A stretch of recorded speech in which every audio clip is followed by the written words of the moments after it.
मित्रांनो, रुचिताने केले बिग बॉसवर गंभीर आरोप. तुम्ही हा व्हिडिओ बघा. राहिला प्रश्न खरकटीचा. स्मोक करायचे आणि घरामध्ये सगळ्यांना माहिती होतं की मला स्मोकचा खूप त्रास आहे. मला स्मोकचा स्मेल सहन नाही होत. तर मी स्मोक करून यायचे आणि माझ्या इतक्या क्लोज यायचे. आणि त्या इतक्या क्लोजमध्ये तिला एक्सपेक्टेड होतं की मी हात उचलावं आणि त्याच्यामध्ये त्या स्मेलमुळे मी तिला खरकटी बोलली होती. पण ते असं दाखवलं गेलं आणि मी खूप लिटरल वेमध्ये तिला खरकटी बोलली होती. जो अर्थ असतो तोच, तो डबल मिनिंग घेऊन तो दर्शवला गेला. मग त्याच्यानंतर मी भाऊच्या धक्क्यावरती हे पण बोलले की भाऊ मी त्या वेळेने बोललेच नाहीये.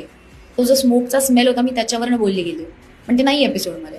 मे बी अगेन त्यांचं टाइम लिमिट आहे, काय आहे मला नाही माहिती. मित्रांनो, बिग बॉस शो हा स्क्रिप्टेड आणि फेक आहे हे पूर्णपणे आज जाहीर झालेलं आहे. रुचिता जामदार असे गंभीर आरोप केलेत की मी जेव्हा तन्वीला खरकटे हा शब्द वापरला होता, हा मुद्दा भाऊच्या धक्क्यावरती झाला होता. त्यानंतर रितेश देशमुखला तिने असंही सांगितलं होतं की तन्वी ही सिगरेट पिते, ती माझ्या तोंडाजवळ होते, या गोष्टी मला आवडत नाहीत, त्यामुळे मी खरकटे हा शब्द वापरला. पण जेव्हा ही क्लिप होती ही टीव्हीवरती दाखवली गेली नाही, ही कट केलं, मला पूर्णपणे वाईट दाखवण्याचा प्रयत्न केला गेलाय असं रुचिता जामदारचं म्हणणं आहे. तर मित्रांनो, आता तुम्ही बोलणार की रुचिता बाहेर गेलो काही गंभीर फालतू आरोप लावणार, पण नाही. दिव्या शिंदेनी सुद्धा आरोप केले होते जेव्हा तिने तलवारीची भाषा केली होती. त्याच्यानंतर तिनेही काही एक्सप्लेन केलं होतं घरच्यांसमोर, तेही क्लिप दाखवले नाही आणि तिला सुद्धा वाईट दाखवलं होतं. त्यामुळे ती बिग बॉस वरती आता माननीचा केस टाकणार आहे.